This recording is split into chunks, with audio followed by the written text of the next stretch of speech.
I pulled up to the graduation party I'd paid for, but the venue was dark. I called my wife. "The party ended 2 hours ago," she said. "You weren't exactly invited." Then, on her social media, I saw the post thanking her boss for sponsoring her education. So I turned around quietly. I canceled all the payments, and I sold my 90% stake in her new boyfriend's company. Minutes later, my phone was on fire with 156 missed calls, and someone was pounding on my door. And just like that, cruising down the embankment in my Bentley Continental GT, I was feeling rather pleased with myself. Tonight was the night of my wife, Isabella's, law school graduation party. The venue was a grand hotel in Mayfair. One of those places where a single night costs more than most people's annual salary, £50,000 for the ballroom alone. And since Isabella had a champagne taste with a complete disregard for budgets, everything was premium. It didn't matter to me. I would have paid double just to see her face light up when she walked in. The jazz trio she'd handpicked would be warming up by now, the catering team putting the final touches on those ridiculously gilded canapes she'd insisted upon. "It's a once-in-a-lifetime celebration, Arthur," she'd said, blinking those beautiful brown eyes at me. "It has to be perfect." And I, the love-blind fool, had nodded and pulled out my American Express Centurion card without a second thought. The traffic was surprisingly light for a Friday evening in central London, which should have been my first red flag. Usually, getting to a Mayfair event during rush hour is like wading through treacle while being harangued by irate taxi drivers. But tonight, the drive was smooth, eerily smooth. I pulled up to the hotel and knew instantly that something was wrong. The place was darker than my former mother-in-law's soul. There was no valet, no warm glow spilling onto the pavement, no celebratory buzz humming from within, just silence and shadows. My gut, which had a nasty habit of doing a little jig whenever things were about to go pear-shaped, started its routine.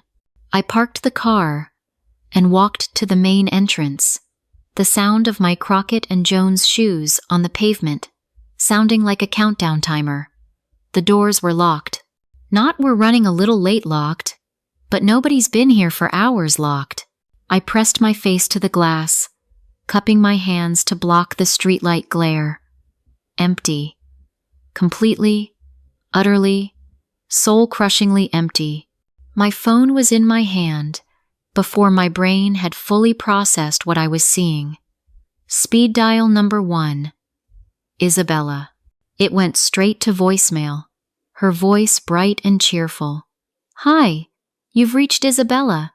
I'm busy doing something fabulous right now, so I can't take your call. Leave a message, and I'll get back to you when I can." Even her voicemail was arrogant. I should have seen the warning signs years ago. I kept calling back. On the 4th try, she finally answered. "Oh, darling." Her voice was light, almost musical. In the background, I could hear noise, laughter, clinking glasses, the general hum you'd expect from a party in full swing. "Bella, where are you?" "I'm at the hotel. It's completely dark and locked up." A pause. Then that laugh, the one I used to find so enchanting, now sounded like nails on a chalkboard. "Oh, that party? It finished a couple of hours ago. You weren't exactly invited." The words hit me like a freight train carrying a shipment of what the bloody hell is going on. Not invited? What do you mean? I paid for everything. I know. And it was beautiful, darling. Everyone had a wonderful time. The jazz trio was perfect, by the way. Excellent choice. Her tone was so casual, so matter-of-fact, as if she were discussing the weather or reviewing a decent pub lunch. "Bella, this is insane. You just..." Click. She'd hung up on me. hung up like I was a cold caller trying to sell her an extended warranty on a car she didn't even own. I stood on the pavement, staring at my phone as if it had personally betrayed me. Cars whizzed past, people bustled by with their Friday night plans, and the city hummed on, oblivious. But my world had just tilted off its axis. That's when I made my second mistake of the evening. I opened Instagram. There it was. A post from 45 minutes ago. A picture of Isabella in the champagne gold dress I'd bought her from a boutique on Bond Street last month. A dress that cost more per square inch of fabric than NASA spends on insulation. She looked stunning. I'll give her that. Her dark hair was styled perfectly, her makeup flawless, and she was glowing with happiness. And she was kissing Julian Croft. Her boss, bloody Julian Croft, the senior partner at the law firm where she worked. The man she'd been talking about non-stop for months. Oh, Julian thinks this, and Julian suggested that, and Julian is such a brilliant legal mind. I'd started calling him St. Julian says in my head months ago. His name popped up in every conversation, but the real gut punch was the caption beneath the photo. Couldn't have done this without you, Julian. My rock throughout my entire LSE journey. You've been my biggest sponsor. My sponsor? My bloody sponsor? I paid for every single penny of her tuition for 3 years. I paid her rent, her car payments, her shopping bills, the girls' trips to Ibiza and Mykonos. I had been her talking ATM for our entire relationship, and she was thanking Julian Croft, a man who probably hadn't bought her anything more expensive than her Starbucks order for sponsoring her law degree. I gripped my phone so hard, I heard the case creak. The blood was pounding in my ears, and for a second, I thought I might actually pass out on the pavement. This wasn't just a betrayal.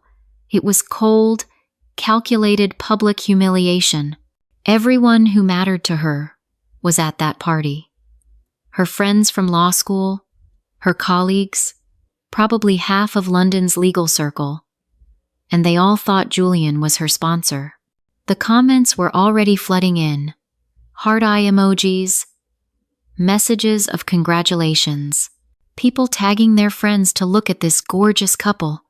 One comment made my stomach turn over. Finally! So happy you two have made it official. You're perfect together. Finally! They'd been expecting it. How long had this been going on? I scrolled through the other pictures from the party. There was Isabella giving a speech, the one I'd helped her write, by the way, thanking everyone for their support.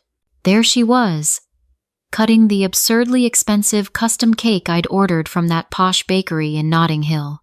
A group shot with her LSE friends, a snap of the jazz trio playing, pictures of people dancing and laughing and having, quite literally, the time of their lives on my dime. And in every single photo featuring the couple, it was Isabella and Julian. His arm around her waist, her hand on his chest. They looked like they'd stepped right out of a romance film where two high-powered lawyers fall in love over case files and late-night coffees. I turned away from the locked hotel. There was nothing more to say, nothing more to see. The party, in more ways than one, was over. Walking back to my car, I felt something shift inside me. The hurt was still raw, still burning, but underneath it, something colder and more calculating was taking root. Isabella thought she was so clever, pulling off this little deception. She thought she could just erase me from her success story and slot her new man into my place, as if I were just an inconvenient footnote in her autobiography. But there was something my darling wife didn't know. Something that was about to become very, very important. I don't just spend money. Every pound I spend, every investment I make, Every financial decision that touches my life is documented, tracked, and recorded with the precision of a Swiss watchmaker. And Julian Croft? Well, let's just say our relationship ran a little deeper than Isabella thought. The drive back to my penthouse overlooking the Thames was a blur of red lights and rage-induced tunnel vision. I barely remember how I navigated London's traffic, which normally requires the focus of a neurosurgeon and the patience of a monk. But tonight, I could have been driving blindfolded through a demolition site and wouldn't have noticed.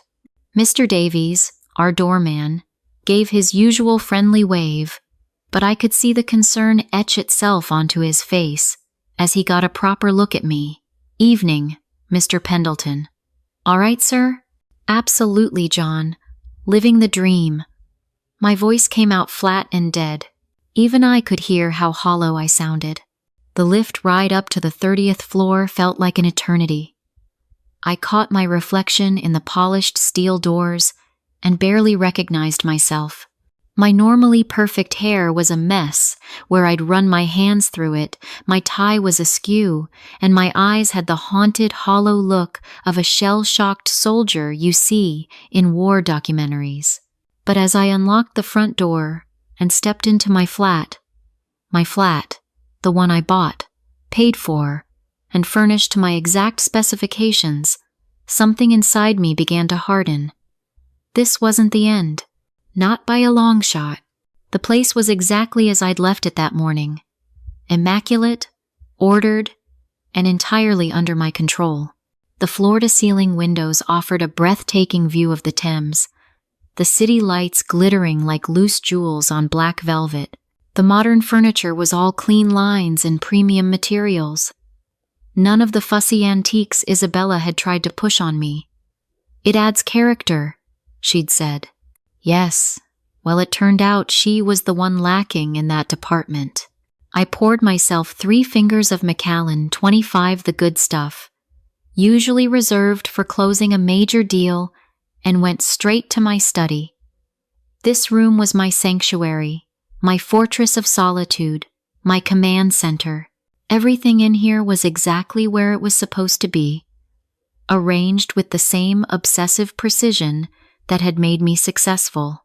The desk was a work of art, crafted from reclaimed walnut, from a 19th century barn in the Cotswolds, and custom built by a London artisan who charged more per square foot than most London flats cost.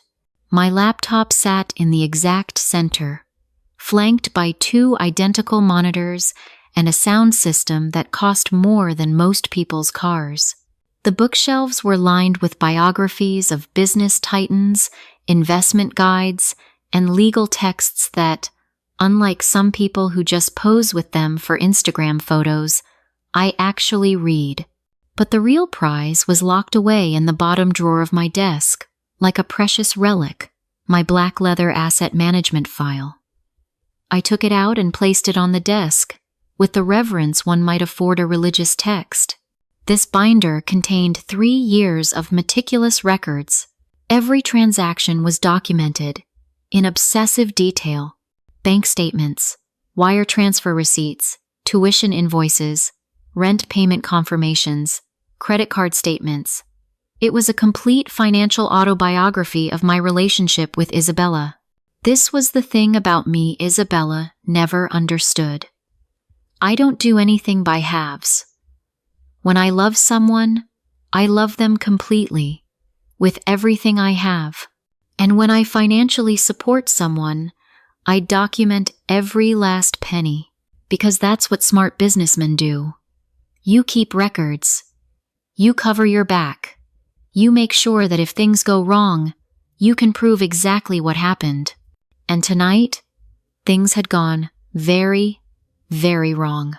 I opened the file and started turning the pages. Each one was a fresh reminder of my generosity. LSE tuition fees. £150,000 over 3 years, not including books, supplies, and that essential study abroad program she just had to attend. Rent on her Kensington flat. £4,000 a month for 36 months.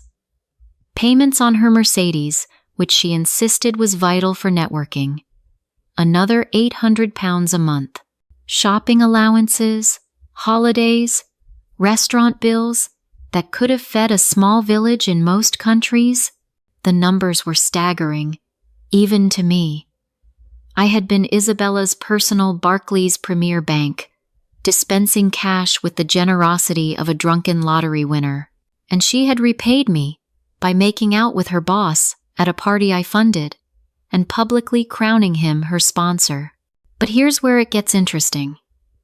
And here's where Isabella's complete ignorance of my business dealings was about to bite her on her perfectly sculpted arse.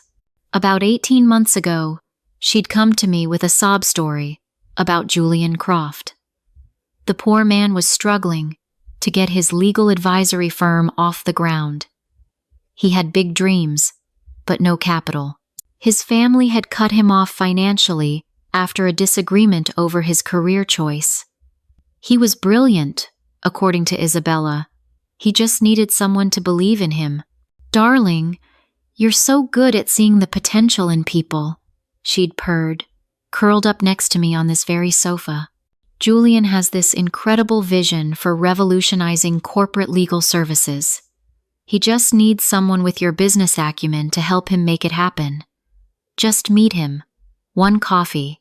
That's all. I think you two would get on brilliantly." She'd fluttered her long eyelashes and flashed that smile that used to make my knees weak. So I met Julian Croft. And you know what? The man actually was brilliant. His business plan was solid, his market analysis was spot on, and his projections were realistic. Croft Legal Advisory, he'd named it after himself, had real potential to disrupt the traditional corporate law model. The problem was, he needed a massive injection of capital to make it happen, far more than a simple loan or an investment from friends and family. That's when I made my move. I offered to fund Croft Legal Advisory in its entirety. Full startup capital, operating expenses, office space, staff salaries, marketing budget, everything. In return, I wanted a 90% equity stake in the company. Julian would retain 10% and serve as CEO, but I would be the silent majority owner with complete voting control. It was a fair deal. More than fair, in fact.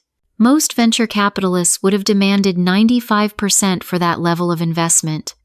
But I liked the guy, and more importantly, I wanted to make Isabella happy by helping her friend. The paperwork was drawn up by the best corporate lawyers money could buy. It was ironclad. Julian signed everything without hesitation, probably just grateful that someone was finally taking him seriously. And just like that, I became the quiet owner of a company now worth an 8-figure sum. Croft Legal Advisory had taken off like a rocket in the last year and a half. They'd landed major contracts with FTSE 100 companies, opened offices in 2 international cities, and were fielding acquisition offers from several private equity firms. The financial press hailed Julian Croft as a legal visionary, a disruptive force in corporate consulting. What they didn't know, what nobody knew, except for me, Julian, and our lawyers, was that Julian Croft was, essentially, a very highly paid employee of mine. He ran the day-to-day operations, made the strategic decisions, and took all the public credit. But at the end of the day, the company was mine. Lock, stock, and barrel. And now, sitting in my study with that Instagram photo burned onto my retinas, I realized I had something much better than hurt feelings. I had leverage. I opened my laptop and pulled up the private equity trading portal where shares in Croft Legal Advisory could be traded among qualified investors. Current market valuation, £30 million. My 90% stake was worth about £27 million, give or take a few $100,000, depending on market fluctuations. I already had 3 serious acquisition offers sitting in my inbox, 2 private equity firms, and 1 major consulting conglomerate, all offering a premium for an immediate sale. I could liquidate my entire position tonight if I wanted to, just a few clicks of a button, and I could walk away with enough money to buy a small island. The irony was almost perfect. Isabella thought she was so clever, crowning Julian as her sponsor in that Instagram post. She had no idea that her precious Julian was essentially my employee, that his entire success story was built on my investment, that his brilliant legal mind was allowed to flourish because I gave him the financial foundation to do so. I leaned back in my chair and took another sip of whiskey. The burn felt good. It felt clarifying. For the first time since I'd seen those locked hotel doors, I was starting to feel like myself again. Not the hurt, betrayed husband who'd just been made a fool of in front of half of London's legal scene, but the calculating businessman who had built his fortune by always being 3 steps ahead of everyone else. Isabella wanted to play a game. She wanted to rewrite history and pretend I didn't exist. She wanted to humiliate me publicly while building her new romance on the foundation I had provided. Fine, game on.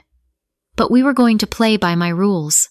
You know that feeling at 2:47 a.m. when you're staring at a laptop screen, cursor hovering over the button that will change everything?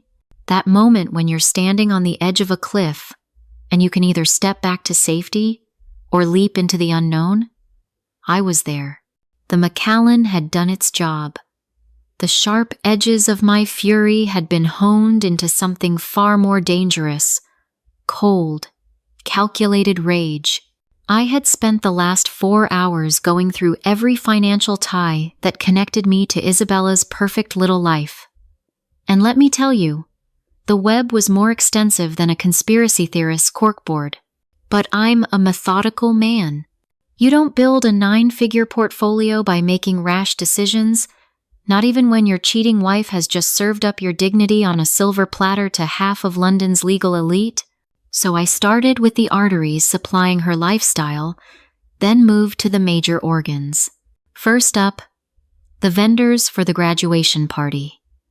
My fingers flew across the keyboard as I logged into my business banking portal. The payment to the hotel ballroom was disputed and canceled, citing non-delivery of services as agreed. Same for the catering company. The check for the jazz trio she'd handpicked would be stopped faster than a teenager with a fake ID at a liquor store. Technically, the services had been rendered, but since I, the paying party, was personae non gratae at my own wife's celebration, they had not been rendered to me. And that's the beautiful thing about contract law. There's always a loophole if you know where to look.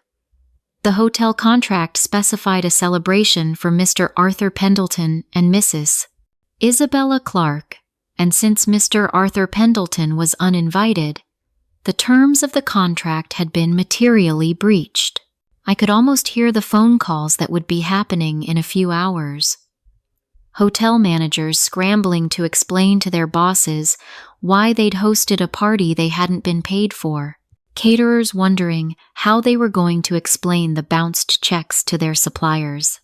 The jazz trio probably wouldn't notice until they tried to deposit their payment next week, and that would be an interesting conversation. Next, on the chopping block, Isabella's corporate American Express card.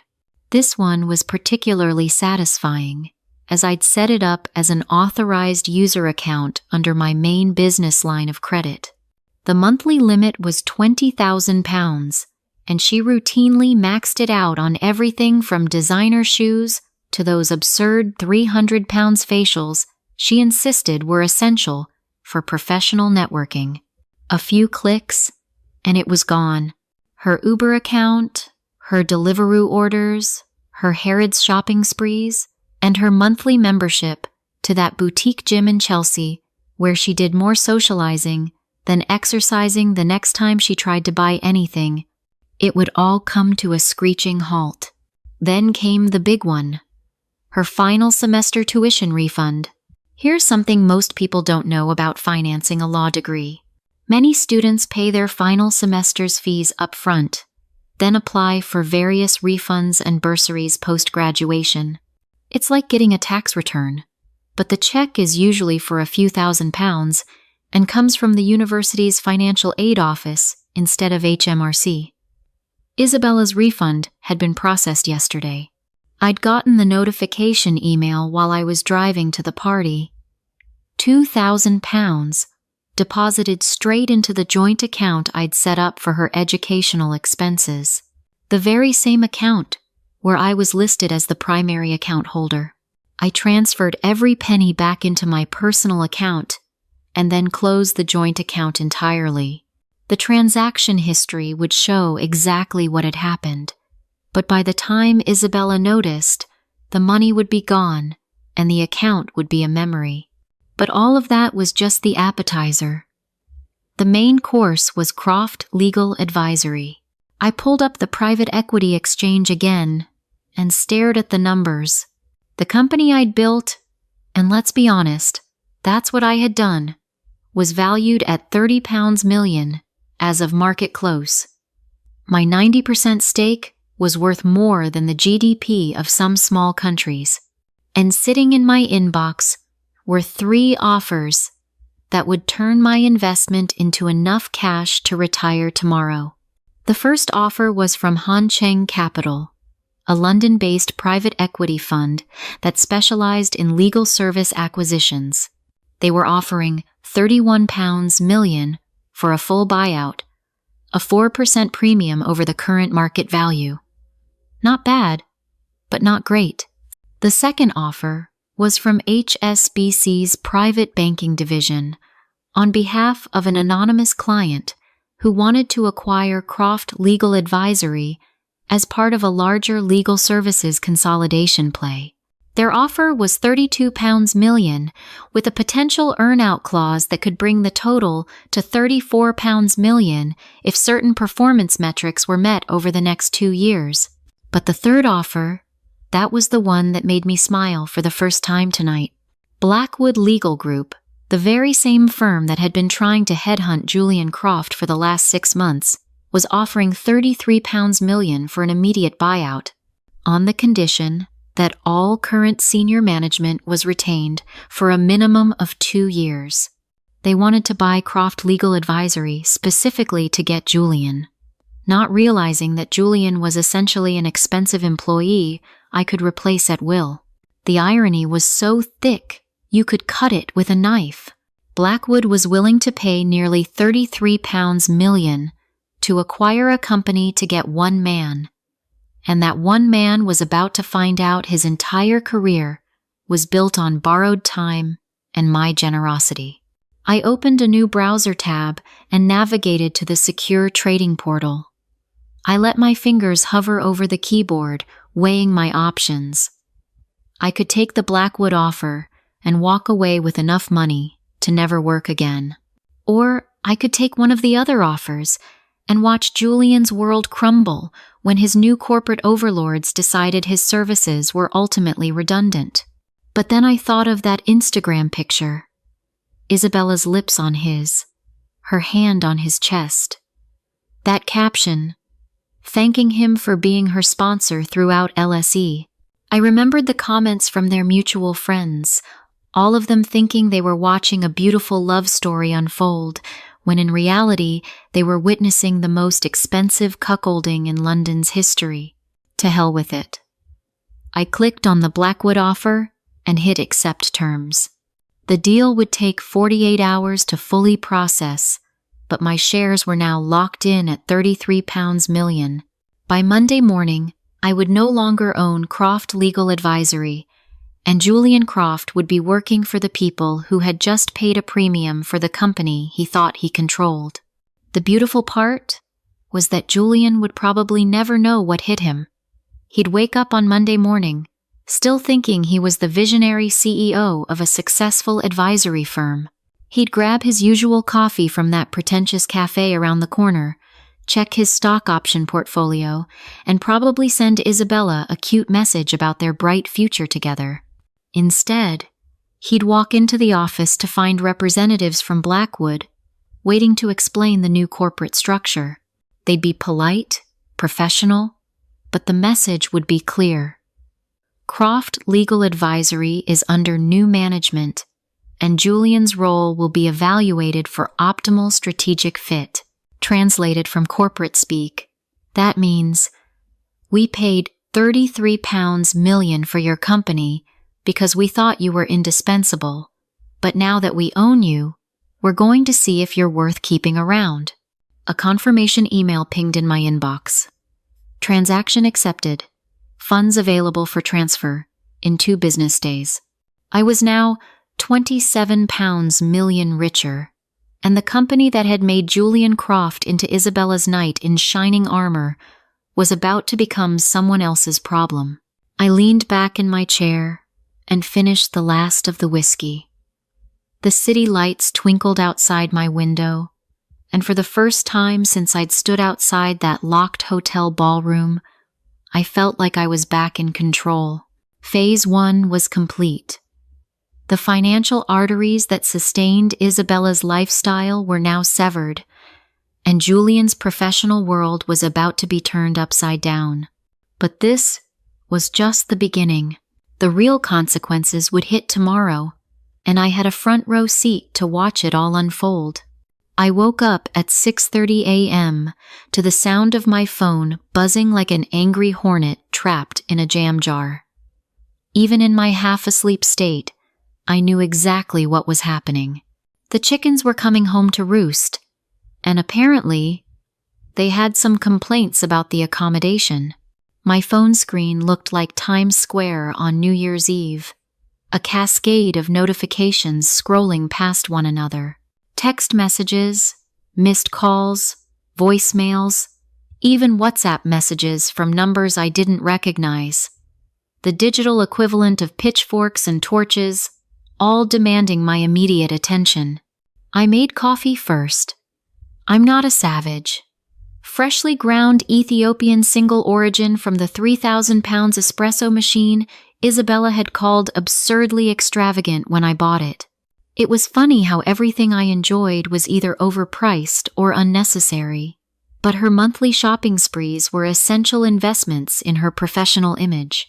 The coffee was perfect, rich, smooth, and just caffeinated enough to prepare me for whatever shit show was waiting in my inbox. I sat down in my favorite armchair, the one with the perfect view of the Thames, and finally looked at my phone. 156 missed calls. 156. I hadn't seen numbers like that since the 2008 financial crisis, when half my clients were calling to either panic sell everything or beg me to perform some kind of investment miracle to save their retirement funds. The text messages were even better. A beautiful waterfall of desperation, confusion, and barely contained panic that read like a masterclass in actions have consequences. Isabella had sent 47 messages between 3 a.m. and 6 a.m. They started with confusion. "Darling, my card was declined at the pharmacy. Can you check on it?" They progressed to anger. "This is ridiculous, Arthur. I need to buy medication and my card isn't working." And they ended in full-blown panic. "Call me right now. Something is seriously wrong with all of my accounts. Fix this." The progression was beautiful to behold. You could almost see the exact moment she realized this wasn't some computer glitch or banking error. The timestamp on message 32 was 4:47 a.m., probably around the time she would have called the bank and discovered her account had been closed by the primary account holder. If anyone's keeping score, that would be me. Julian's messages were more professional, but just as frantic. As a lawyer, he at least understood the concept of a paper trail, so his texts read like evidence for a future lawsuit. "Arthur, There appears to be an issue with the Croft legal operating accounts.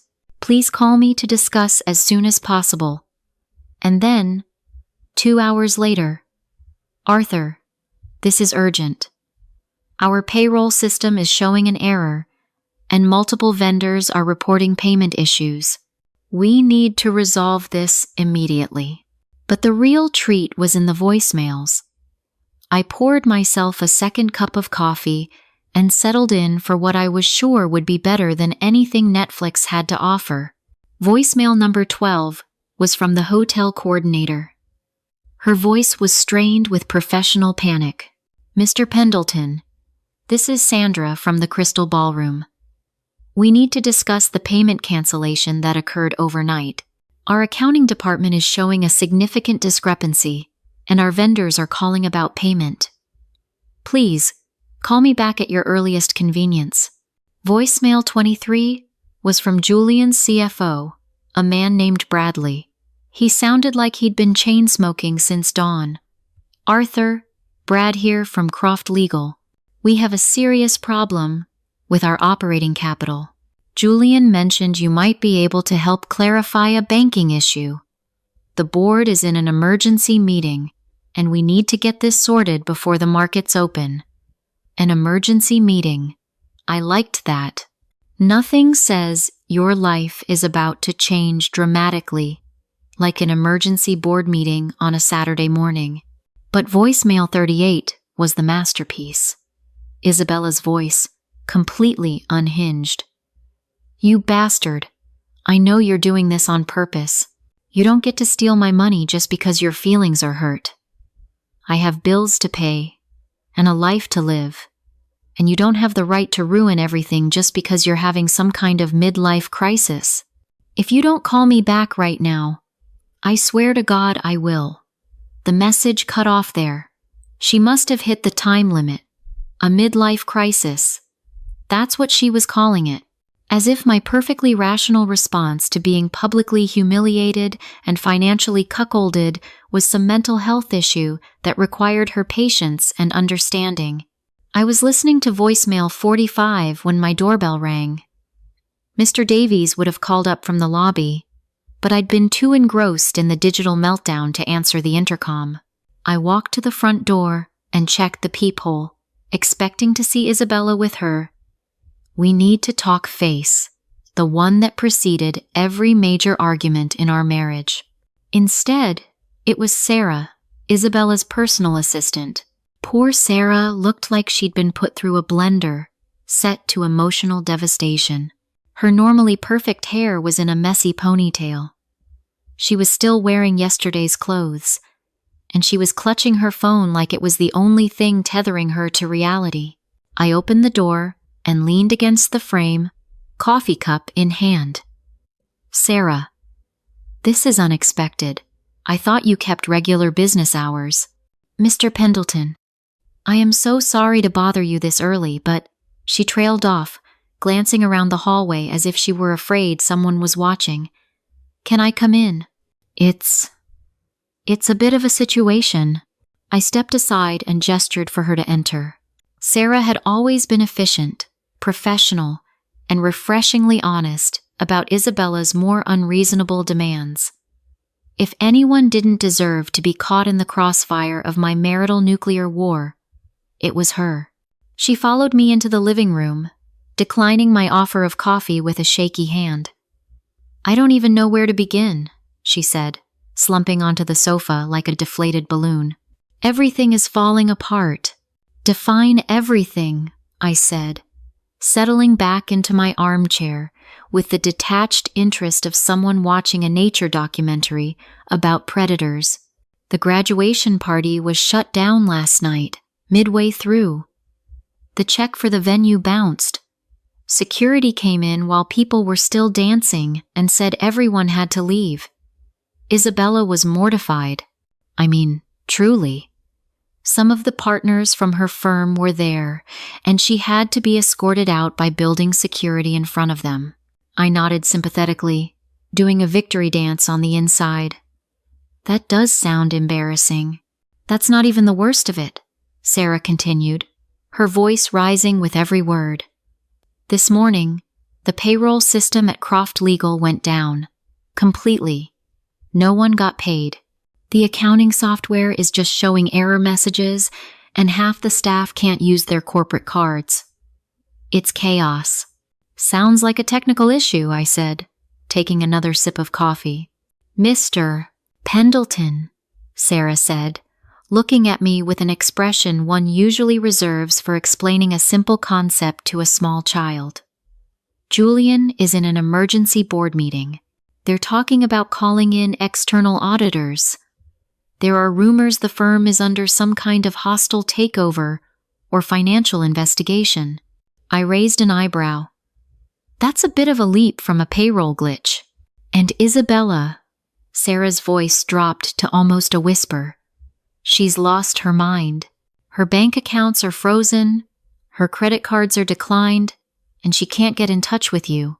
She's been calling everyone she knows, trying to figure out what's going on, but nobody has any answers. She pulled out her phone and showed me the screen. 17 missed calls from Isabella in the last hour. She sent me here to find you, Sarah said. She's scared, Mr. Pendleton. Genuinely. She keeps saying something terrible has happened, and you're the only one who can fix it. I set my coffee cup down and looked at Sarah, hoping my expression was a mixture of gentle concern and complete innocence. Well, Sarah, that does sound like quite the predicament. So you'll help? The relief in her voice was almost heartbreaking. Help with what exactly? I asked. I'm just a man who woke up to 156 missed calls on a Saturday morning. It sounds to me like Isabella and her boyfriend are having some business problems that have absolutely nothing to do with me. Sarah just stared at me for a long moment, and I could almost see the pieces clicking into place behind her eyes. She was smart enough to notice the careful neutrality in my tone, and experienced enough from dealing with wealthy clients to understand when someone was being deliberately obtuse. This isn't a coincidence, is it? She said quietly. Sarah, I said, standing up and walking towards the front door. Perhaps you should get back to work. It sounds like your boss is going to need a lot of help today. After Sarah left, looking as though someone had just explained quantum physics to her via an interpretive shuffle dance, I poured another coffee and sat down at my desk. The morning's entertainment had been delicious, but now it was time to get down to business. The kind of business that required letterhead, legal precision, and the sort of terms and conditions that would make a corporate lawyer weep with admiration. I pulled out a sheet of my personal stationery, heavy, cream-colored paper with my name embossed in dark blue ink. The kind of formal correspondence that screams this man is not messing around before you even read the first word. Some might call it pretentious. I call it setting the proper mood for a negotiation. The funny thing about ultimatums is that most people deliver them incorrectly.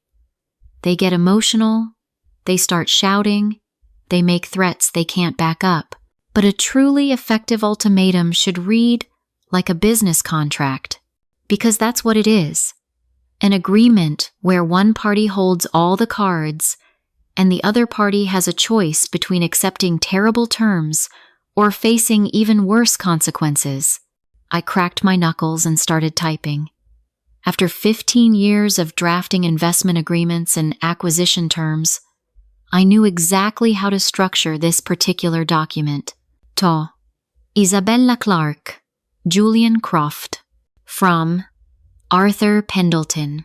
Re. Terms for the resolution of current financial disarray. Date. Today's date.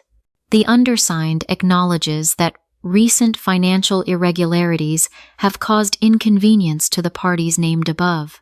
In the interest of resolving these matters swiftly and avoiding further complications, the following terms are proposed. I pause to admire my opening. Dry, businesslike, and completely devoid of emotion. Nowhere in those sentences was there any hint of betrayal, humiliation, or the fact that my wife had been deep-throating her boss at a party I paid for.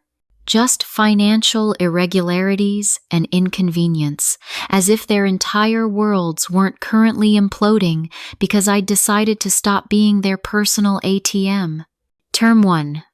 Public Acknowledgement. Miss Isabella Clark shall post a public statement on all personal social media platforms and submit for publication to relevant legal periodicals, acknowledging that her LSE education was funded in its entirety by Arthur Pendleton. This statement must specifically name Arthur Pendleton as the sole financial sponsor of her legal education and correct any previous public statements that may have implied an alternative source of funding. The statement shall be substantially identical to the draft provided as Exhibit A to this document. I opened a new document and started drafting Exhibit A. This was going to be fun. Statement of correction. I would like to publicly acknowledge and thank my husband, Arthur Pendleton, for his complete and total financial support throughout my law school journey. Arthur, and no one else, paid for my tuition, living expenses, and educational costs. My recent social media post incorrectly implied that others sponsored my education, and I apologize for any confusion this may have caused. My legal career has been made possible by Arthur's generous support, and I am grateful for his investment in my future.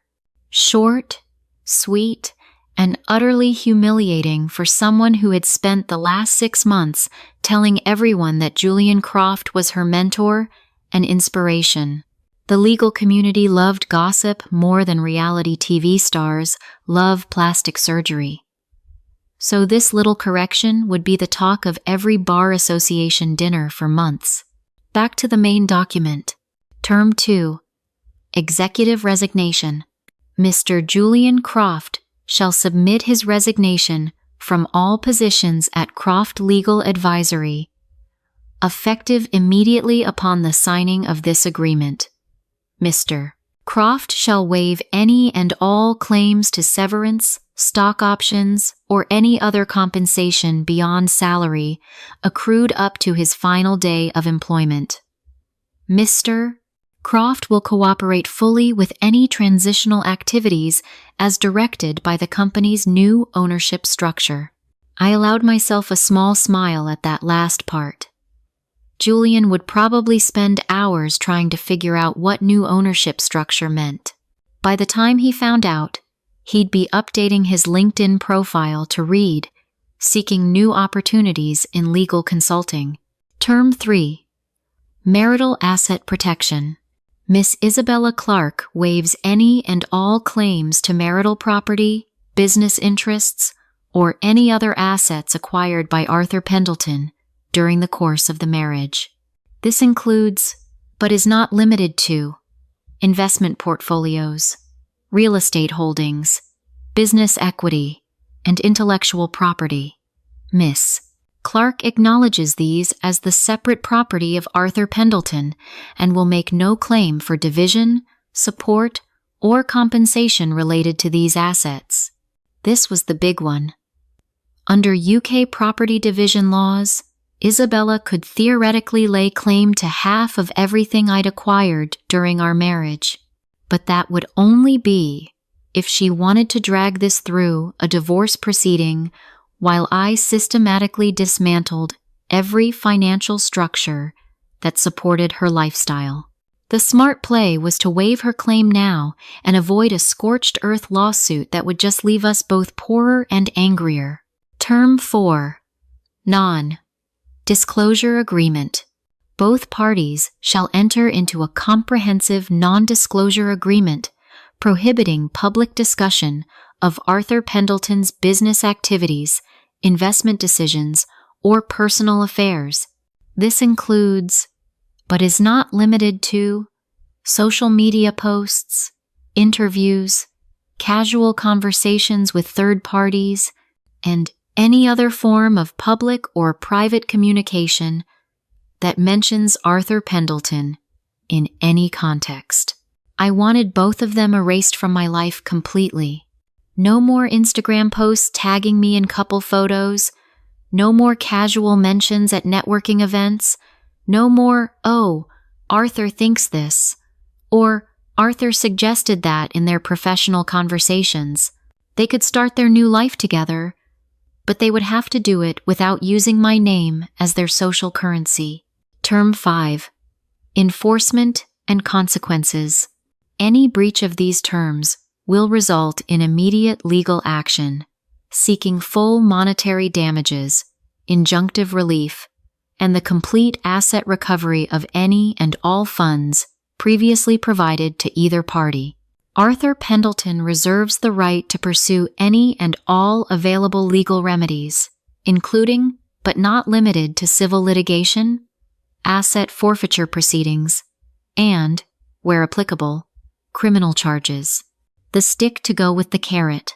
In other words, play by my rules, or I will spend the next 5 years and a significant portion of my considerable fortune making their lives a legal nightmare that would make Dante's Inferno look like a spa day.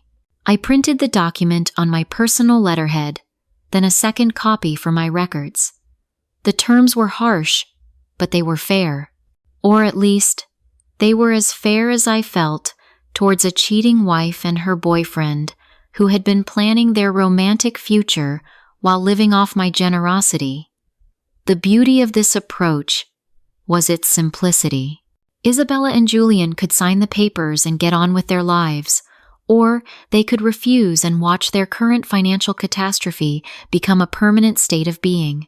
I wasn't asking for anything unreasonable, just a public admission of reality, a professional consequence for Julian's poor judgment, and legal protection for my assets. I folded the document carefully and placed it in a manila envelope along with a cover letter explaining that they had 24 hours to respond. Not to negotiate, not to make a counteroffer, but to respond with either a signed agreement or a clear indication that they preferred to handle this matter through alternative means. Alternative means being the legal equivalent of a nuclear winter that would leave them both, professionally and financially radioactive, for years. Sarah was probably still in the building somewhere, either hiding in the lobby or pacing outside, trying to figure out how to report back to Isabella without getting a metaphorical shoe thrown at her. I called down to Mr. Davies and asked him to find her and send her back up. She knocked on my door 15 minutes later, looking even more exhausted than when she'd left. "You wanted to see me again, Mr. Pendleton?" I handed her the envelope. "I need you to deliver this to Isabella, personally. No emails, no texts, no leaving it with a doorman or an assistant. You hand it to her, and you make sure she reads and understands the contents." Sarah took the envelope as if it might explode in her hands. "What is it?" "A solution to her current problems," I said, "along with some very reasonable terms for resolving this situation. She has 24 hours to respond. And if she doesn't?" I smiled, the kind of smile venture capitalists use when they're explaining to a startup founder why their company is being dissolved. Then she's about to discover that her current problems were just the opening act. The main performance hasn't even begun. I spent the rest of my Saturday doing exactly what I had planned to do before my life had imploded on Friday night. Absolutely nothing productive. I ordered Thai food from that place in Soho that charges £20 for pad Thai. But it's so good you'd sell your grandmother's jewelry for another bowl. I binge-watched the entire second season of a Netflix show about billionaires behaving badly, which, considering my current circumstances, felt more like a documentary about my weekend. Around 7 p.m., I opened a bottle of Bordeaux I'd been saving for a special occasion. I used to think that special occasion would be Isabella winning her first big case or a romantic anniversary dinner. Turns out, the special occasion was celebrating the systematic destruction of my cheating wife's financial stability. Life is funny like that. The wine was perfect. Rich, complex, with just enough tannin to remind you that the good things take time to develop properly. Unlike our marriage, which had gone from "till death do us part" to "you weren't exactly invited" faster than a venture capital burning tech startup. My phone had been mercifully silent since Sarah left with the envelope. Isabella was either taking her time to read my terms, or she was holed up somewhere having the kind of emotional breakdown that requires multiple boxes of tissues and at least one friend willing to listen to 3 hours of, "I just don't understand how this could happen." I was halfway through the bottle of wine, debating whether to order dessert from that expensive gelato place, when the building concierge called, "Mr. Pendleton, a Mrs. Isabella Clark is here to see you." Shall I send her up? Of course. I had been wondering when she'd finally get up the nerve to face me herself instead of sending her assistant on a reconnaissance mission. Send her up, John. Thank you. I didn't bother changing my clothes or tidying the flat. If Isabella wanted to have this conversation, we were going to have it on my terms, in my space, with me holding all the cards. Besides, she'd seen me in tracksuit bottoms and an old university sweatshirt before, though, admittedly, those previous occasions didn't usually involve me systematically dismantling her entire financial support structure. Exactly 4 minutes later, there was a knock at my door, just enough time for the lift ride up and a brief hesitation in the hallway to gather one's courage. I opened the door and saw my wife for the first time since she had decided to crown her boyfriend as her law school sponsor. She looked like absolute hell. Her normally perfect hair was unwashed, with that greasy limpness that comes from spending too much time lying in bed, staring at the ceiling. The designer makeup she never left the flat without was completely gone, leaving her face pale and her eyes puffy. She was still wearing yesterday's clothes, that champagne gold dress from the Instagram photo. Only now it was creased and stained with what looked like coffee or wine or possibly tears. "Can I come in?" she asked, her voice barely a whisper. I stepped aside without a word. What was there to say? Welcome to the consequences of your own actions? Gosh. You look like someone who just discovered their financial stability wasn't guaranteed.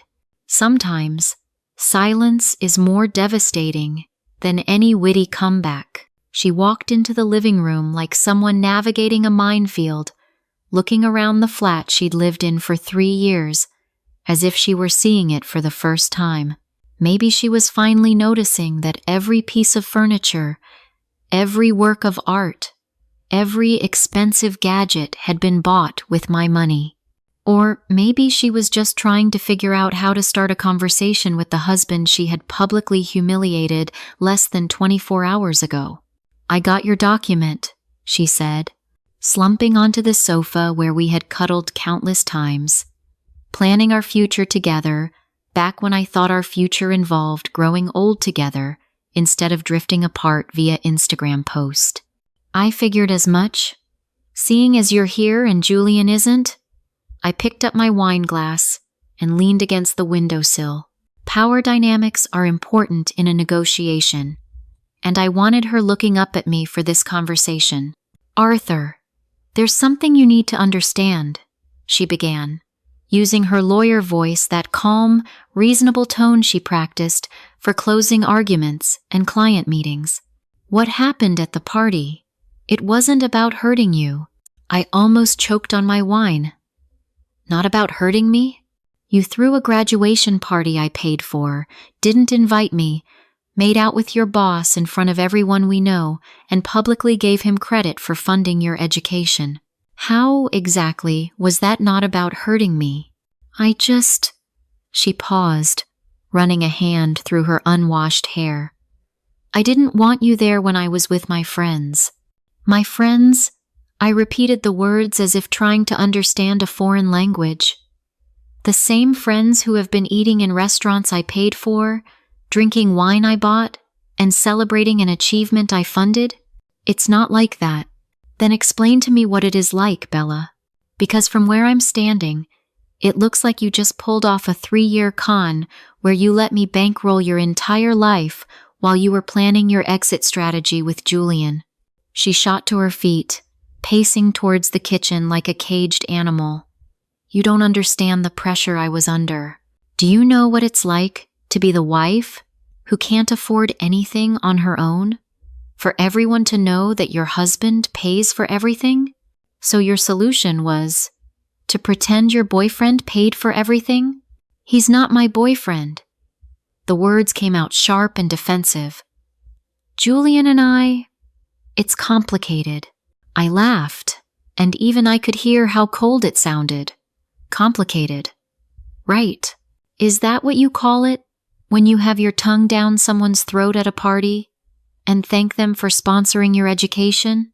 She stopped pacing and faced me. I made a mistake. Okay? I got caught up in the moment, and I said something stupid on Instagram. But that doesn't give you the right to destroy my entire life. Destroy your life?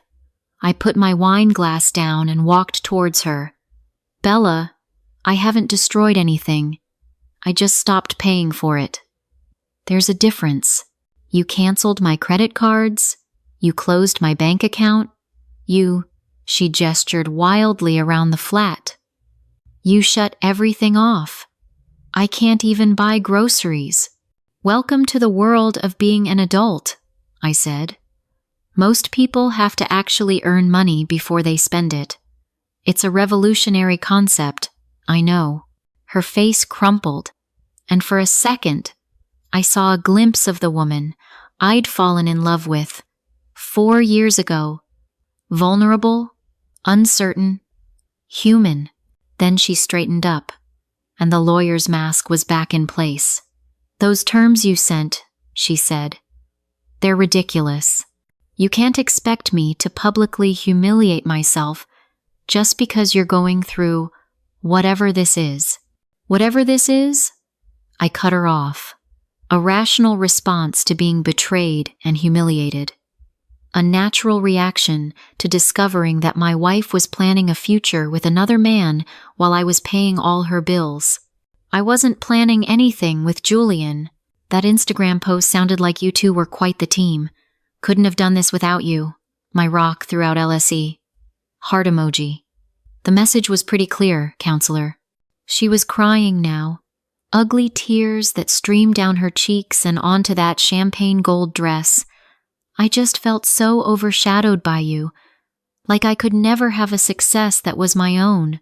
Like everything I achieved was only because of your money.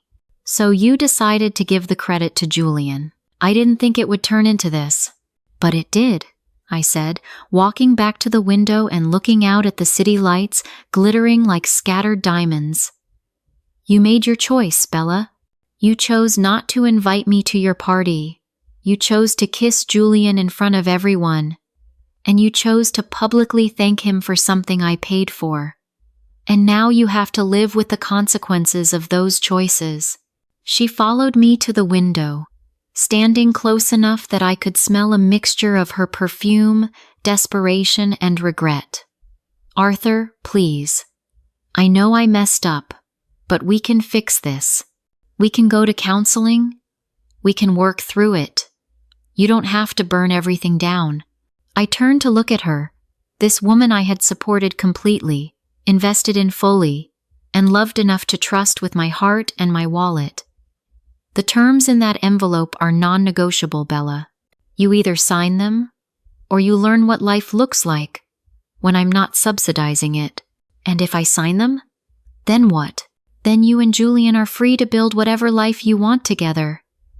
Just not with my money, my name, or on the back of my success story. She just stared at me for a long time, probably trying to figure out if I was bluffing. I wasn't. The old Arthur Pendleton, the one who believed in love and partnership and building a life together, had died somewhere between that locked hotel door and that Instagram post. The new Arthur Pendleton was a businessman, first and foremost. And businessmen don't do deals with people who have already proven they can't be trusted. 24 hours, I said quietly. Sign the papers or find out what the alternative looks like. Monday morning arrived with the kind of crisp autumn air that makes London feel like the center of the universe. I chose my suit carefully. Navy Tom Ford, Italian leather shoes that cost more than most people's monthly rent, and a tie that whispered, "I own this room," without having to shout. Today wasn't just about business. It was about making a statement that would reverberate through the financial district for months. The Croft Legal Advisory Building in Canary Wharf was one of those gleaming glass towers that screamed, "We're successful," to anyone who walked past. 47 floors of steel and ambition, and Julian's company occupied the entire 32nd.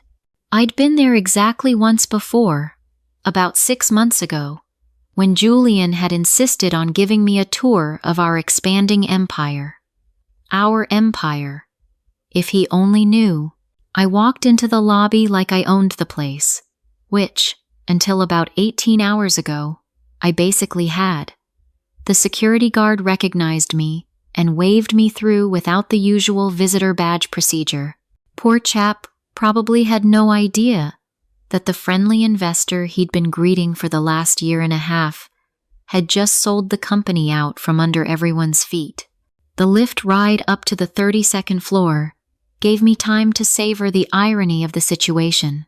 When I'd first invested in Croft Legal Advisory, Julian had been working out of a WeWork space in Shoreditch, sharing a meeting room with a startup that made organic dog treats, and another that was trying to revolutionize the sock industry. Now he had a corner office with floor-to-ceiling windows and a view that cost more per square foot than some people's entire flats. All thanks to my money, all about to become someone else's problem. The reception area was buzzing with the kind of nervous energy that happens when rumors start flying and nobody knows which way the wind is blowing. I could see clusters of employees in hushed conversations by the coffee machine, and at least 3 people were tapping furiously on their phones, likely texting their CVs to headhunters. "Mr. Pendleton," said the young woman at the desk, a perpetually polite girl named Jessica, who looked visibly relieved to see me. "Thank goodness you're here. Mr. Croft has been trying to reach you all weekend." "I'm sure he has," I said, checking my watch. "Is the board meeting still in session?" "Yes, sir. Conference room A. They've been in there since 7 a.m. 7 a.m. on a Monday. That was desperation o'clock. The kind of meeting that happens when the shit has hit the fan and everyone is scrambling to figure out which way the pieces are flying. I walked down the hallway towards the conference room, past offices full of rising stars at Croft Legal Advisory, who were probably wondering if they'd still have jobs by lunchtime. The irony of me walking into a board meeting of a company I no longer owned to discuss a problem I had created with people who had no idea I was the source of their current nightmare was not lost on me. The conference room had glass walls, so I could see the state of play before I even opened the door. 7 people around a mahogany table that cost more than most cars, all of whom looked like they'd been hit by a freight train carrying bad news. Financial documents were scattered across the table. Laptops were open to spreadsheets that probably looked like a crime scene, and everyone had the shell-shocked expression of people who have just realized their entire professional world is imploding in real time. Notably absent, Julian Croft. I knocked once and opened the door. The conversation stopped instantly, and 7 pairs of eyes turned towards me with the kind of desperate hope you see in disaster movies when the cavalry finally arrives. "Arthur," said the CFO, Brad, practically leaping out of his chair. "Thank God you're here. We've been trying to reach you all weekend." "So I've heard," I said, taking the empty seat at the head of the table. It was Julian's usual spot, but since Julian wasn't here, I figured someone had to fill the leadership vacuum. "Where's our fearless leader?" The board members exchanged glances, as if trying to decide who had to deliver the bad news. Finally, Sarah Chen, the head of operations, cleared her throat. "Julian is no longer with the company, as of this morning." "Resigned?" I asked, though I already knew the answer. "The security guards escorted him out about an hour ago," Brad said. "He emailed his resignation at 6:47 a.m. Very brief, very professional, but he's gone." I nodded, as if this were surprising news and not the exact outcome I had orchestrated. Unfortunate timing, considering our current difficulties. "Arthur," Sarah said, leaning forward. Her voice was strained with barely contained panic. "We need to know what's happening with the company's financial structure. Our operating accounts are frozen, payroll is overdue, and we have vendors calling every 5 minutes about bounced payments. And the rumors are flying," added Marcus Webb, the head of business development. "Rumors about some kind of buyout or hostile takeover. The financial press are sniffing around, asking questions about changes in ownership and leadership transitions." I looked around the table at these 7 people. The people who had helped build Croft Legal Advisory into a £30 million company. Smart, dedicated professionals who had put in 60-hour weeks and sacrificed their personal time to make Julian's vision a reality. They deserved better than what was about to happen to them. But unfortunately for them, they were collateral damage. "Yes," I said, opening my briefcase and pulling out a folder. "I have some news that should clarify the situation." I placed a copy of the acquisition papers in front of each board member. The Blackwood Legal Group logo was prominently displayed at the top of each page, followed by language that was crystal clear and utterly devastating to everyone in the room. "As of market close on Friday," I said, watching their faces as they read, "I sold my majority stake in Croft Legal Advisory to Blackwood Legal Group. The sale was finalized this morning, and they are now the controlling shareholders of the company." The silence that followed was the kind of complete, profound quiet that happens when a room full of intelligent people realizes that their entire professional universe has just been rewritten without their input or consent. Brad was the first to find his voice. "Your majority stake? Arthur, you own less than 15% of the company." I smiled. The kind of smile venture capitalists use when they're explaining to entrepreneurs why their company is being dissolved. "Actually, Brad, I owned 90% of Croft Legal Advisory. Julian retained 10% and served as CEO, but I was the majority shareholder from the very beginning." Sarah's face went completely white. That's not possible. Julian founded this firm. He built it from nothing." "Julian had the vision," I said. "I had the capital. 90% of the startup funding, 90% of the operational investment, 90% of the expansion capital. It all came from my personal portfolio. In return, I received 90% ownership. It's all in the original incorporation documents, which you are welcome to review if you like." Marcus was scrolling frantically through his phone, probably pulling up the corporate registry documents he should have read more carefully 18 months ago. "But why? Why sell to Blackwood? We're profitable. We're growing. We just landed that Morrison's contract." "Because," I cut him off, My priorities have changed. I am divesting myself of certain business relationships that no longer align with my personal interests. The euphemism hung in the air like smoke from a fired gun. These people weren't stupid. They could probably guess that my sudden decision to sell was related to the questionable personnel changes and Julian's abrupt departure, but they would never know the whole story. They would never know about the graduation party, the Instagram post, or the fact that their former colleague had been shacking up with my wife while I was funding his professional dreams. "What does this mean for us?" asked Jennifer Walsh, the head of legal, in the kind of voice people use when they already know the answer but are hoping they're wrong. "Representatives from Blackwood will be here this afternoon," I said, checking my watch.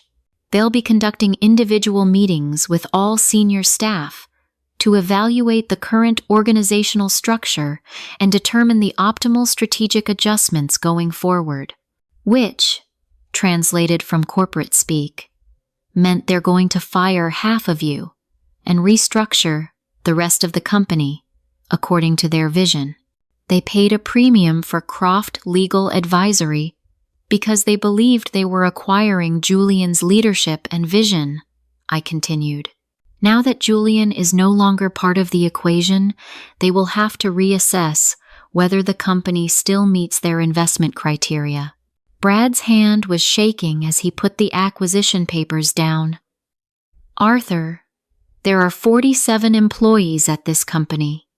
Some of them have families, mortgages, kids in university. You can't just—" "And I did," I said, standing up and closing my briefcase. Blackwood Legal Group is a reputable firm with extensive experience in corporate restructuring. I'm confident they will make the decisions that are in the best interest of their investment, which was a polite way of saying, "It's no longer my problem." I walked towards the door, then paused and turned back to face the room full of shell-shocked executives. For what it's worth, you are all talented professionals. Whatever Blackwood decides, I'm sure you will land on your feet. And then I left them to stare into the smoldering crater where their careers used to be. 2 weeks later, I was standing in a converted warehouse in Shoreditch, watching a 7-year-old coding genius explain how her legal tech startup was going to revolutionize the way law firms conduct research. The irony of being back in the same area where Julian had started Croft Legal Advisory was not lost on me. Except this time, I was looking at something that deserved my investment. The space was a world away from the gleaming Canary Wharf offices of Croft Legal Advisory. Exposed brick walls, concrete floors, and the kind of industrial lighting that made the whole place look like a hipster coffee shop. But there was an energy here, a focused intensity that happens when you have smart people building something they actually believe in, not just trying to impress investors and climb the corporate ladder. "The problem with legal research," said Dr. Anya Sharma, gesturing towards a wall covered in whiteboards that looked like they'd been attacked by a caffeinated mathematician, "is that it's still stuck in the 19th century. Firms are paying junior associates £200 an hour to do work that an AI could do in minutes." I nodded, sipping coffee from a chipped mug that had probably come from a nearby charity shop. The coffee was terrible, bitter, watery, and served at approximately room temperature. But I was more interested in what Anya was saying than in the quality of her beverage service. "Show me the demo," I said. Anya's eyes lit up, as if someone had just offered her unlimited funding and a lifetime supply of Red Bull. She practically bounced over to a laptop connected to a massive monitor that took up one wall of the workspace. "Okay, so imagine you're working on a complex merger and acquisition case," she said, her fingers flying across the keyboard. "Traditional research would involve sending 3 junior associates to spend 40 hours digging through legal databases, case law, and regulatory filings. They'd bill the client £25,000 for work that's mostly just keyword searches and document review. The screen filled with a clean, intuitive interface that was a world away from the clunky legal databases I'd seen lawyers wrestling with for years. Now watch this. Anya typed in a search query that would have taken those junior associates days to research properly. The results were instantaneous. Not just a list of cases and statutes, but an organized, weighted analysis of relevant precedents, complete with confidence ratings and strategic recommendations. The AI had sifted through thousands of documents, identified the most relevant material, and presented it in a format that actually made sense. Impressive, I said, and I meant it. I'd seen dozens of tech pitches over the years, most of them promising to disrupt industries that didn't particularly want to be disrupted. But this was different. This solved a real problem that cost law firms billions of pounds a year. We're not trying to replace lawyers, Anya continued, clearly warming to her favorite subject. We're trying to make them more efficient. Instead of spending weeks on research, they can spend their time on strategy, client relations, and actual legal thinking, the stuff humans are actually good at. I glanced around the workspace, taking in the setup. 6 developers working at standing desks that looked like they'd been assembled from IKEA parts and industrial piping. A meeting area, made from a reclaimed door, balanced on sawhorses. Whiteboards covered in flowcharts, user interface mock-ups, and what looked like a betting pool on which pizza place delivered fastest to their address. This is what a real startup looked like. Lean, focused, and built by people who cared more about solving a problem than impressing someone. It reminded me of my own early days, trading stocks out of a studio flat and living on instant noodles and raw determination. What's your current funding situation? I asked. Anya's enthusiasm dimmed slightly. We've been bootstrapping it so far. I had some savings from my old job at Google, and the team is working for equity until we can afford to pay them proper salaries. We've got about 3 months of runway left. She shrugged, as if the fact that her company was 3 months away from going broke was of no real consequence. After that, we either find an investor, or we all go back to working for someone else's dream. I pulled out my phone and showed her the background research I'd done on her during the tube ride to Shoreditch. Computer science degree from Cambridge. 3 years at Google, working on machine learning algorithms. 2 years at a legal tech startup that had been acquired by Thomson Reuters. Her code was elegant. Her strategic thinking was sound. And most importantly, she was solving a problem that actually mattered. Tell me about your team, I said. The best engineers I've ever worked with, Anya said, gesturing towards the developers who were pretending not to be eavesdropping on our conversation. Sarah over there built the recommendation engine at Netflix. Marcus worked on fraud detection algorithms at PayPal.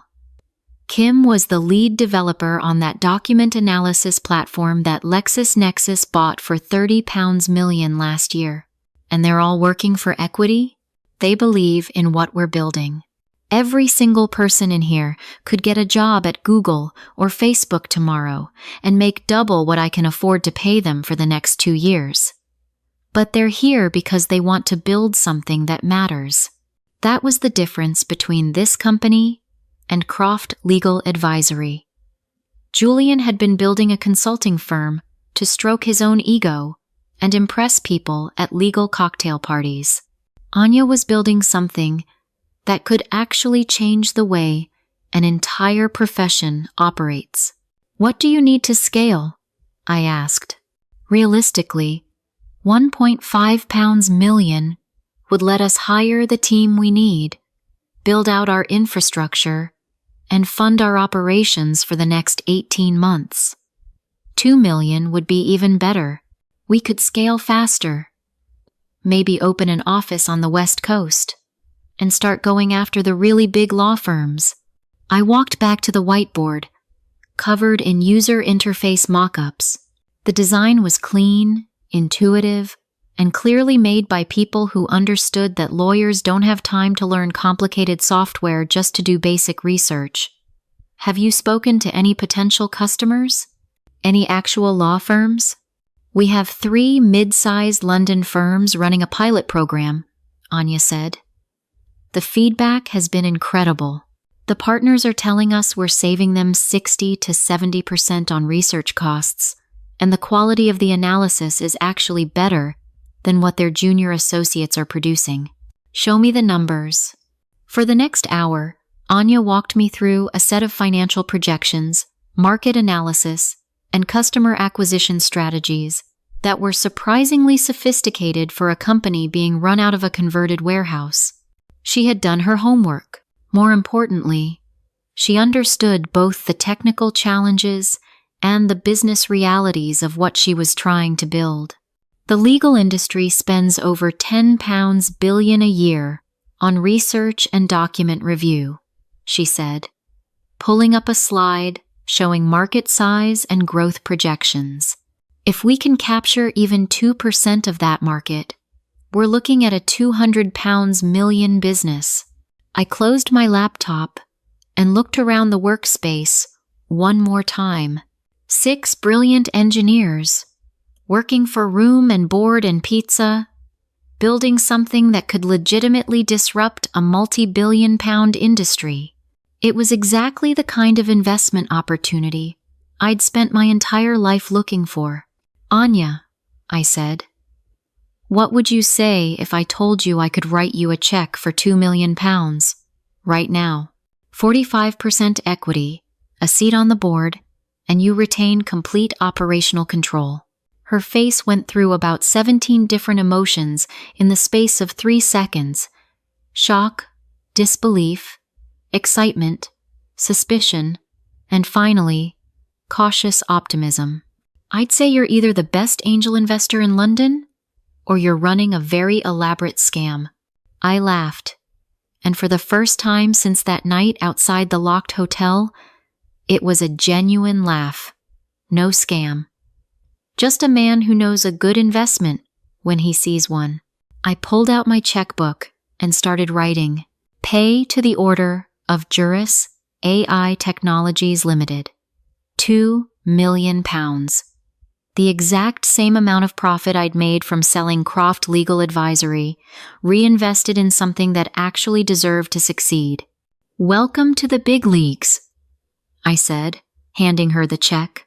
For the first time in 2 weeks, I felt like I was building something instead of just destroying it. 3 days after I wrote Anya that check, I was sitting in a corner booth of a quiet cafe in Bloomsbury, watching the woman who would soon be my ex-wife fiddle with her coffee cup as if it held the secret to salvaging her reputation. She had finally agreed to meet, probably because her credit cards were still frozen and she needed to eat something that didn't come from a food truck. The cafe was one of those understated places that charges £8 for a cup of coffee, but doesn't feel the need to advertise with neon signs and Instagrammable latte art. Just good coffee, comfortable seating, and the kind of acoustic design that lets you have a private conversation without the entire room eavesdropping. Perfect for what I had planned.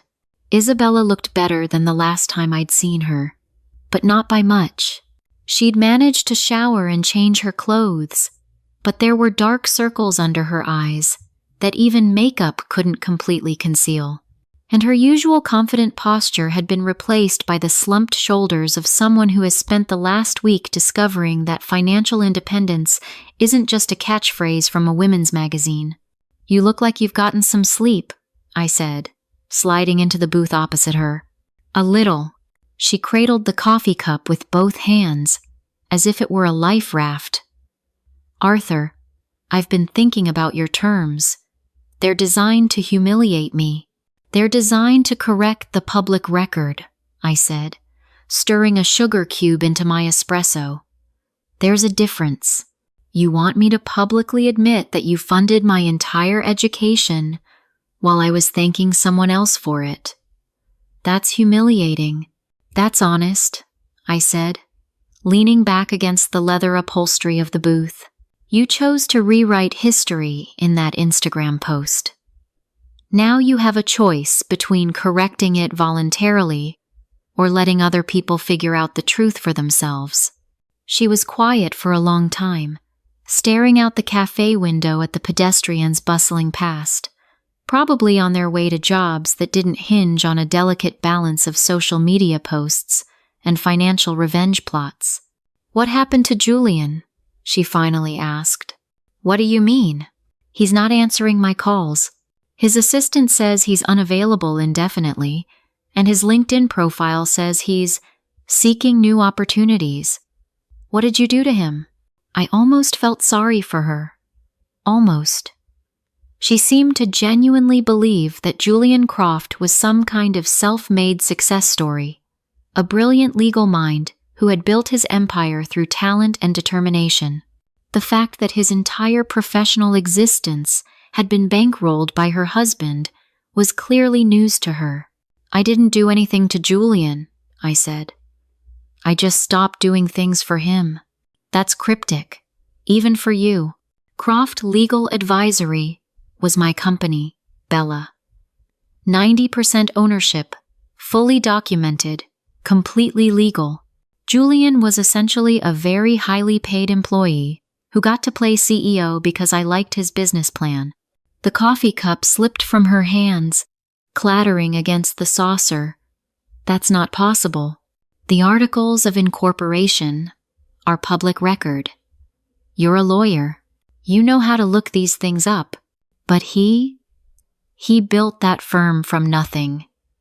He was working 18-hour days, making all the strategic decisions, landing all the major clients. With my money, I said, pulling up the bank transfer records on my phone, which I had printed out for this very conversation. 18 months of operating funds, startup capital, expansion loans, office leases, all of it from my investment portfolio. She stared at the documents as if they were written in a foreign language. Why? Why would you fund his company? Because my wife asked me to help out a friend who was struggling to get his legal advisory firm off the ground. You remember that conversation, don't you? You said he was brilliant. He just needed someone to believe in him. The color drained from her face as the pieces clicked into place. Oh my God. Yes. So when you thanked him for sponsoring your education, you were essentially thanking him for spending my money on your tuition while I was spending my money on his business. It's like a financial Russian doll of irony. Arthur, I didn't know. Of course you didn't. You never asked. You just assumed your brilliant boyfriend had built his empire all by himself, and you were happy to let everyone think he was your sponsor instead of me. She put her head in her hands, her shoulders shaking slightly. I couldn't tell if she was crying or just trying to process the scale of how badly she had miscalculated the situation. The public statement, I said, pulling the printed draft out of my briefcase. Let's go over it together. Make sure we get the phrasing right. She looked up at me, her eyes red-rimmed. You're really going to make me do this. You're going to do this because it's the truth, and the alternative is watching me spend the next 5 years proving in a court of law that you committed fraud by misrepresenting the source of your educational funding to potential employers and professional contacts. I slid the draft across the table. Read it out loud. I want to make sure it sounds natural. She picked up the paper, her hands visibly shaking. I would like to publicly acknowledge and thank my husband, Arthur Pendleton, for his complete and total financial support throughout my law school journey. Arthur, and no one else, paid for my tuition, living expenses, and educational costs. My recent social media post incorrectly implied that others sponsored my education, and I apologize for any confusion this may have caused. My legal career has been made possible by Arthur's generous support, and I am grateful for his investment in my future. It's too formal, I said. It sounds like a hostage video. Do it again, but make it sound like something you would actually write. She looked at me as if I'd asked her to recite the phone book in Mandarin. How am I supposed to make this sound natural?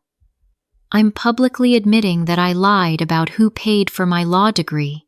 You're publicly correcting an error. There's a difference. For the next hour, we went through it line by line, tweaking the language until it sounded less like something dictated by a divorce lawyer and more like something a human being might actually post on social media. The final version was shorter, more conversational, but still contained all the key admissions I needed to have on the record. When does this go up? She asked. Tonight. Instagram, Facebook, LinkedIn, and you're emailing it to the legal periodicals that covered my graduation. The Times, the Law Society Gazette, Legal Week, all of them. This is going to ruin my reputation. Your reputation was built on a lie. I'm just giving you the opportunity to correct it before someone else does the research and figures it out for themselves.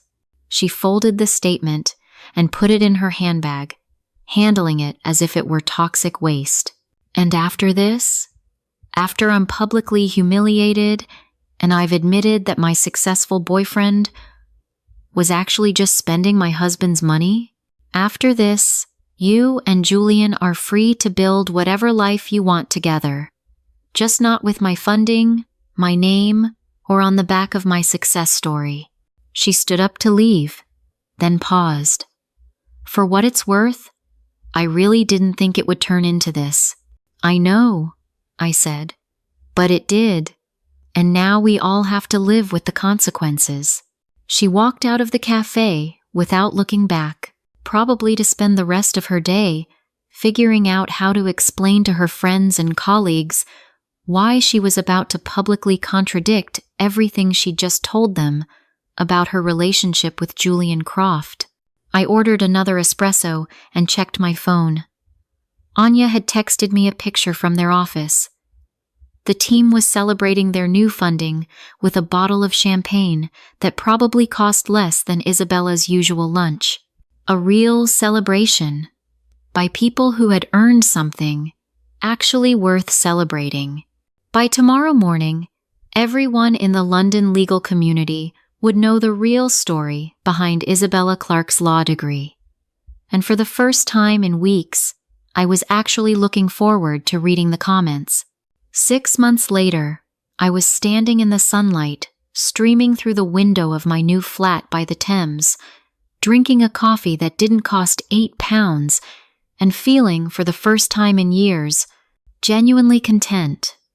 2 bedrooms, hardwood floors, and absolutely no marble countertops or designer knickknacks that screamed, "Look how much money I have."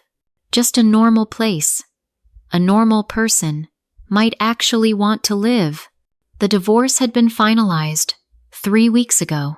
It was quick, clean, and exactly according to the terms I had outlined in that envelope Sarah had delivered in what felt like another lifetime. Isabella had signed everything without trying to negotiate, probably because her lawyer had explained to her in very small words what happens when you try to fight a man who documents every financial transaction with the obsessive precision of a Swiss accountant. She had moved to Manchester, of all places, and was working for a non-profit legal aid clinic that helped low-income families with housing disputes. The irony of her going from corporate law in the city to helping people who couldn't actually afford a lawyer was not lost on me. Maybe getting a reality check on her finances had given her some perspective on what real problems look like. She'd sent me a letter last month, a handwritten one, which somehow felt more personal than anything she'd done in the last year of our marriage. I think I finally understand the difference between reputation and character, she'd written. I'm sorry it took losing everything to figure it out. I folded the letter and put it in a desk drawer. Not as a memento exactly, but as closure. Proof that the woman I had married was still in there somewhere, underneath all the Instagram captions and professional networking bullshit. Julian Croft had landed on his feet, sort of. He was working for a mid-sized firm in Chicago, handling corporate compliance cases that must have bored him to tears after running his own company. His LinkedIn profile listed him as a senior associate, which was corporate speak for former CEO, who is now someone else's employee again. The legal press had moved on to other stories, but his name was still occasionally mentioned as a cautionary tale about the dangers of rapid corporate expansion without proper financial backing. My phone buzzed with a text from Anya. Just signed the Morrisons contract. £1.5 million a year. Drinks at 6? I smiled and texted back. Absolutely. My treat. Juris AI Technologies had become everything I had hoped it would be when I wrote that check in that Shoreditch warehouse. They had landed 12 major clients, opened offices in Boston and San Francisco, and were being courted by venture capital firms who wanted to lead their Series B funding round. Anya had been on the cover of Legal Tech magazine as one of their 30 innovators, under 30. And unlike some other people I could mention, she had actually earned the recognition. I spent my days now doing things that actually mattered. Guest lecturing at LSE on the intersection of technology and legal practice, mentoring other startups that were trying to solve real problems instead of just chasing a valuation, and serving on the board of Juris AI, watching brilliant people build something that was going to last.